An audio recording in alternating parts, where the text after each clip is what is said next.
Forex మార్కెట్ని traders మాత్రమే move చేస్తారనుకుంటున్నారా? Actually మార్కెట్లో డిఫరెంట్ టైప్స్ ఆఫ్ పార్టిసిపెంట్స్ ఉంటారు. First, banks and large financial institutions. వాళ్ళ దగ్గర హ్యూజ్ క్యాపిటల్ ఉంటుంది and they handle massive volumes of currency transactions.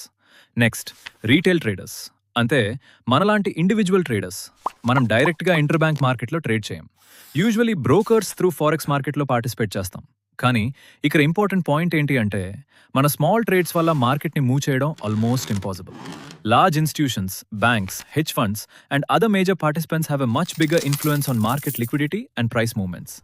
అందుకే స్మార్ట్ ట్రేడర్ అంటే బ్యాంక్స్ని బ్లైండ్లీ ఫాలో చేయడం కాదు, మార్కెట్లో లార్జ్ పార్టిసిపెంట్స్ క్రియేట్ చేస్తున్న price action, liquidity and market స్ట్రక్చర్ని అండర్స్టాండ్ చేసుకొని ట్రేడ్ చేయడం. అసలు బ్యాంక్స్ మార్కెట్లో ఎందుకు క్రియేట్ చేస్తాయి? వాళ్ళు ఎక్కడ బై చేస్తారు, ఎక్కడ సెల్ చేస్తారు, మార్కెట్లో లిక్విడిటీ ఎక్కడ ఉంటుంది, ఇవి నెక్స్ట్ కాన్సెప్ట్స్లో చూద్దాం. డీటెయిల్ పీడిఎఫ్ కావాలి అంటే కామెంట్ బ్యాంక్.